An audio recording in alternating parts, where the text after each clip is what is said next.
A new report from the organization Human Rights First found thousands of migrants and asylum seekers expelled to Mexico by the U.S. were subjected to kidnappings and other violent attacks. The group says it tracked 7,647 attacks since President Biden took office.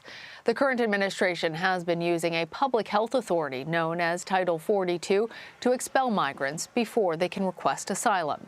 The policy was enacted under former President Trump in March of 2020. CBS News immigration reporter Camilo Montoya-Galvez joins me now for more. Camilo, good to see you. So how many migrants have been expelled from the U.S. under this policy since it was implemented in March of 2020? And what can you tell us about why the Biden administration decided to keep this policy in place?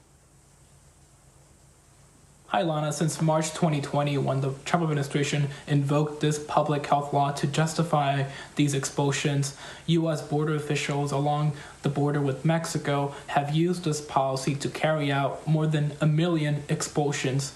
Expulsions, of course, don't equal people because some people who are expelled to Mexico actually try to cross again and they're expelled multiple times. But it is still a huge number. We know that 700,000 of those Title 42 expulsions have been carried out under the Biden administration, and about 400,000 were carried out during the Trump administration. So the Biden administration has actually been relying on this policy even more, but the nuance is that the Biden administration has seen a higher number of migrants and asylum seekers arriving at the U.S.-Mexico border. And in terms of the justification for this policy, the Biden administration since day one has really relied on the same Trump-era argument to defend these expulsions. The argument is that if all migrants and asylum seekers are processed under regular immigration laws and allowed to seek U.S. protection, Border Patrol facilities will become severely overcrowded,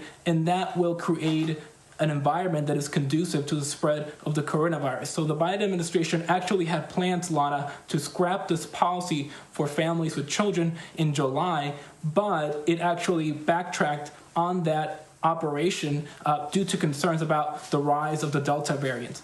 So this is the justification, but critics obviously argue that this is a tool to regulate migration and to restrict access to asylum. And Camilo, as you say, that this is putting everybody together in the same bucket. But as you recently reported, very few migrants processed under Title 42 are actually screened for U.S. humanitarian protection. That's supposed to put them into a different bucket to prevent people from being sent back to harmful places.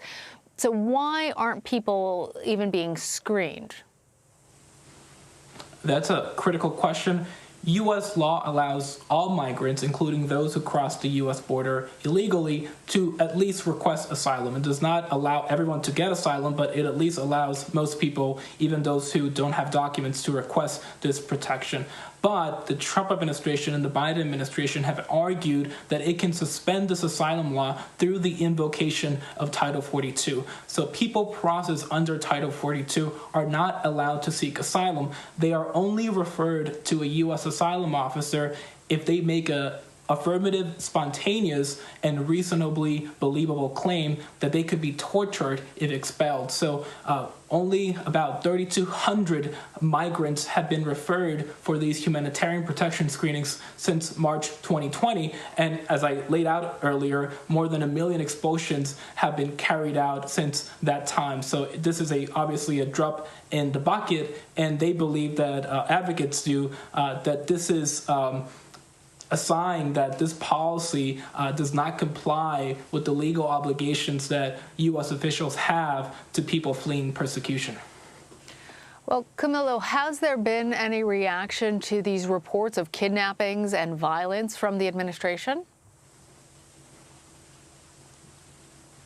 Yeah, so our colleague Steve Portner actually asked the White House spokesperson today during the White House press briefing about this report, and she said that the reports of kidnappings and assaults and even rapes against asylum seekers and migrants stuck in Mexico sounded horrifying, but that she had not read the report. We know that obviously advocates have been angry about this policy known as Title 42 for some time, and they believe that because these folks are not allowed to seek asylum and are not allowed to even have a court hearing here in the U.S., they are vulnerable, and they could potentially be subject to harm, because as we know, many of these areas in northern Mexico, like Matamoros and Reynosa and Tijuana, are some of the most dangerous cities in the Western Hemisphere. And some of these areas in northern Mexico, the State Department actually has travel advisories for them. It warns Americans not to visit them because of rampant drug cartel violence and kidnapping. So that is the main concern that advocates for asylum seekers have. The Title 42 blocks people from seeking asylum and keeps them in these dangerous Mexican border towns. And last week, Camilo, the Biden administration said it's prepared to restart the Remain in Mexico border policy. That's expected to happen next month. What more can you tell us about that? Sure. So during President Biden's inauguration day, his administration suspended the so-called Remain in Mexico policy, which the Trump administration implemented to require more than 70,000 asylum seekers to wait in Mexico for their court hearings.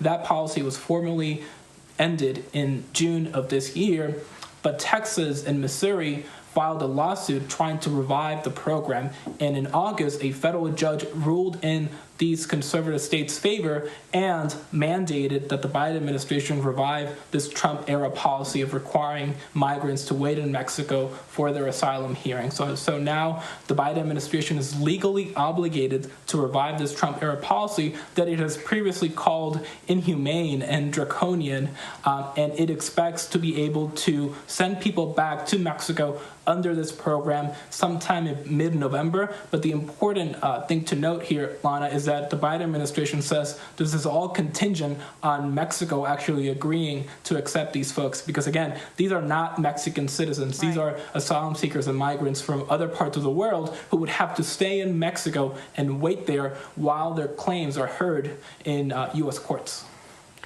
Camilo, as always, appreciate. Thanks, Lana.